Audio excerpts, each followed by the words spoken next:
televidentes, el día de hoy contamos con la visita de la psicóloga Dayana Miranda. Con ella trataremos un tema muy importante. Hablaremos sobre el trastorno borderline. Doctora, buenas tardes. Gracias por venir a Yo Decido. Muchas gracias, Mercedes. Encantada de poder transmitir mis conocimientos a todos, ¿no? Espero que les guste también y que esté interesante, sobre todo, la entrevista. De hecho que sí, porque el trastorno borderline es algo de lo que no se habla, pero que existe. Entonces, comencemos con la entrevista. ¿Qué es el trastorno borderline? ¿El trastorno es el mismo a decir trastorno de límite de personalidad? Muy bien, Mercedes, has hecho una acotación perfecta. La mayoría de la población lo confunde, incluso para nosotros es un poco tedioso al momento de aplicar los test que se requieren para eso, ¿no? Pero es necesario decirlo que son lo mismo, solamente que borderline es la traducción en inglés y trastorno límite de la personalidad es en español, ¿no? Como lo conocemos nosotros, pero son lo mismo. Bien, ¿y en qué consiste el diagnóstico del trastorno borderline? Este trastorno es un trastorno de la personalidad, hay que tener esto en claro, y es uno de los 10 que existen.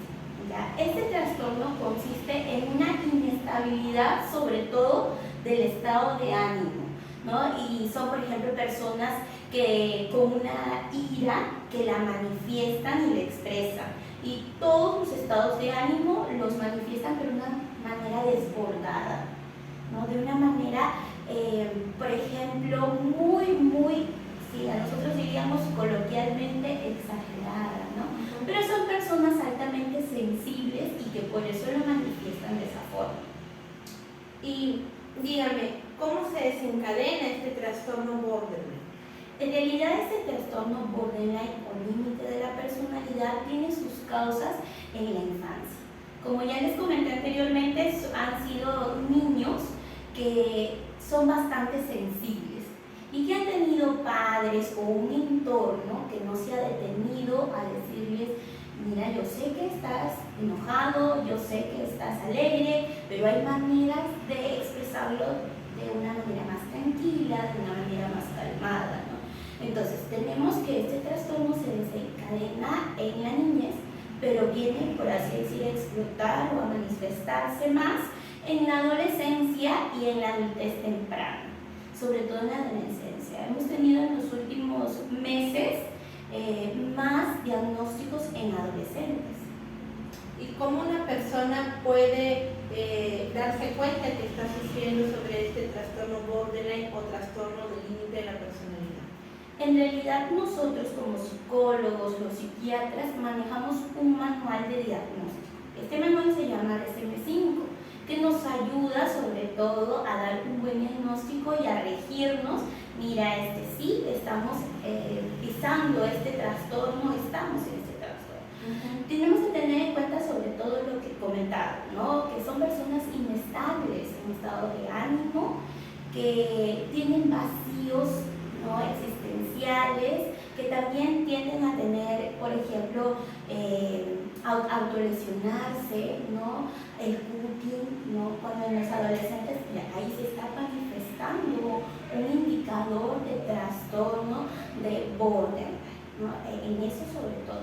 Y hay que tener mucho en cuenta que estos estados de ánimo cambian debido a situaciones que los han desencadenado. Es decir, no, por ejemplo, si el día está triste, estoy triste. No, son situaciones que pasan en el día a día. Por ejemplo, estas personas tienden en sus relaciones amorosas o en sus relaciones amicales, tienden a ser, como coloquialmente llamamos, muy intensas, ¿no? Incluso con sus parejas tienden a idealizarlos o a devaluarlos. Entonces, por allí, cuando estamos teniendo estos indicadores, son como para nosotros unas banderitas rojas, ¿no? Vamos por este trastorno, y para que nosotros podamos detallarlo, tiene que estar bastante deteriorado varias áreas de nuestras vidas. Por ejemplo, en el aspecto laboral, en el aspecto amoroso, o sea, tienen que estar implicados varias áreas.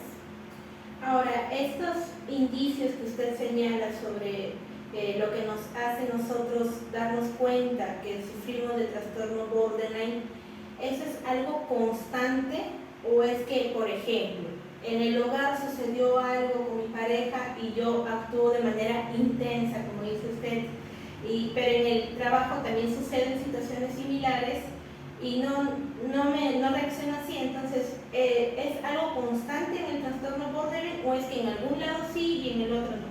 Claro, muy bien que lo hayas señalado, y es la precisión que nosotros usamos justamente para el diagnóstico, ¿no? Tiene que haber una prevalencia y una permanencia. Ya, esto tiene que darse constantemente, no es que de repente en cierta ocasión pasó y detonó esto. Yo constantemente, por ejemplo, se me hace difícil controlar mi ira, ¿no? Y yo exploto, pero ya es como que las personas me conocen, mis amigos, y dicen, ¿no? Bueno, ella siempre así, ¿no? Cuando está enojada a veces tiende a explotar, ¿no? O por ejemplo mi pareja ya me conoce y en una situación, por ejemplo, de necesito tu atención, o si la persona está trabajando, siento que de repente no me quiere, porque no me está escribiendo, o porque no está pendiente a mí. Y eso que acaba de señalar se podría confundir con ansiedad. Ah, sí, también. Incluso este trastorno borderline puede haber nosotros le llamamos comorbilidad, es decir, que se puede dar con otros trastornos.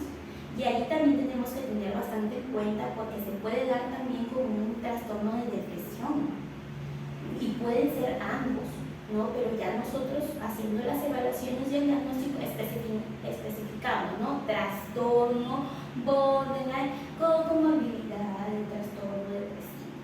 ¿Y qué tan complicado es tratar a una persona, conocer o ser amigo o familiar de una persona que tiene el trastorno borderline? En realidad, Mercedes, aunque no lo creas, la mayoría de la población, según los estudios, puede padecer un trastorno borderline. Pues bastante común. La cosa es que no son diagnosticados y muchos no lo reconocen, ¿no? Entonces podemos ser amigos de una persona borderline, pero ¿qué es lo que debemos hacer? ¿No? Tratar de validar los sentimientos.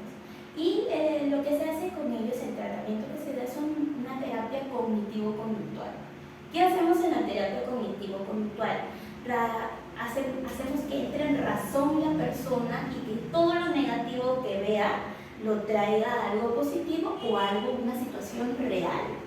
Por ejemplo, si la persona dice es muy buena en algo, son personas que también se boicotean mucho. Pueden ser muy buenas en algo, pero dicen no es suficiente, no soy buena para eso, y abandonan. Ha habido personas borderline que, siendo las mejores en la carrera, han abandonado su carrera porque dicen que no son suficientes. Entonces, ¿qué hacemos nosotros? Decimos a la persona, mira, este es el pensamiento que tienes. No soy buena, por ejemplo, ¿no? Para las matemáticas. No soy buena, entonces no me merezco este título que tengo porque no soy buena. Entonces, ¿qué hacemos? ¿Qué cosas son buenas para ti? ¿O de qué cosas eres buena? Comenta. De repente soy muy hábil para interactuar con los demás. Entonces buscamos que esta persona busque sus cosas positivas y se enfoque en ellas. Doctora, por interno nos está llegando una consulta del público. ¿Este trastorno borderline también tiene que ver con la autoestima de la persona? A veces está asociado, como le digo, también está asociado con los trastornos depresivos, que por lo general un depresivo tiende, por ejemplo, a decir, a autodevaluarse, ¿no? Y también tiene mucho que ver, como te comenté, con eso de boicotearse, ¿no? No soy buena, no reconoce, se les hace muy difícil reconocer sus cualidades. Y esto es su autoimagen. Hay que tener cuidado. Autoimagen, autoestima. Autoimagen es la imagen que tengo sobre mí. Autoestima es la estima que tengo sobre mí. Bien, ¿y qué diferencia hay entre un borderline y un bipolar? Ahí también lo confunden demasiado, ¿no? Como les comenté en el manual de DSM-5, justamente la clasificación es diferente. Uno es trastorno de la personalidad que es el trastorno límite del que estamos hablando. Y el trastorno bipolar es un trastorno del estado de ánimo. Y usted dirá, no doctora, pero si me está diciendo que aquí es inestabilidad emocional y aquí es estado de ánimo, no comprendo la diferencia. Vamos a hacer aquí hincapié en que inestabilidad del estado de ánimo del trastorno borderline es por horas, pero nunca dura días y se suelen desencadenar por ciertos episodios, como ya lo hemos mencionado. En cambio, el trastorno bipolar son periodos largos, a veces de 7 días, a veces 15 días, ¿no? En los que hay hipomanías o manías y los que hay depresión. Es decir, por así decirlo, una persona está 7 días, puede estar muy triste, muy depresivo, no evita salir, y otros 7 días es la euforia, quiere salir, quiere ser el centro de atención. Okay. Ahí va la diferencia. Bien, ¿y cuántos tipos de borderline existen? En realidad, y lo vuelvo a mencionar, yo siempre me ciño en ese manual diagnóstico, no hay un tipo de borderline. A diferencia también de la bipolaridad, que sí tenemos 4, ¿no? Pero sí depende mucho de las teorías que maneje el psicólogo o el psiquiatra con el que vas a ver. Porque eso te va a ayudar a que tú puedas ir categorizando a esa persona. Por ejemplo, Millon los categoriza en 4. Hay otro autor que los categoriza en 3 y así. Entonces, pero yo siempre me rijo con el manual de SM5, que es el que manejamos todos, y no hay ningún tipo. Y usted, en su experiencia como psicóloga, ¿cuántos casos de borderline ha atendido en Piura? ¿O tiene estadísticas de cuántas personas son borderline en Piura?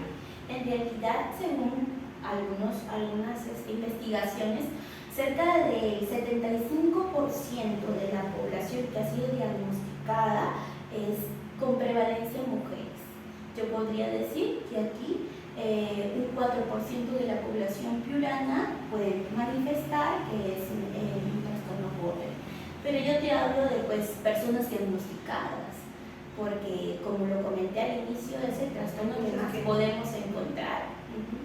Bien, y ahora que hace esa diferencia del porcentaje de mujeres, ¿este trastorno borderline es únicamente para mujeres o también para varones? No, en realidad ese trastorno puede darse tanto en mujeres como en varones, pero sí hay una prevalencia, como lo mencioné, en mujeres. Bueno, un 25% en varones. Bien, doctora, ¿qué consejos daría usted a nuestros televidentes para que puedan relacionarse de una manera correcta con alguna persona borderline?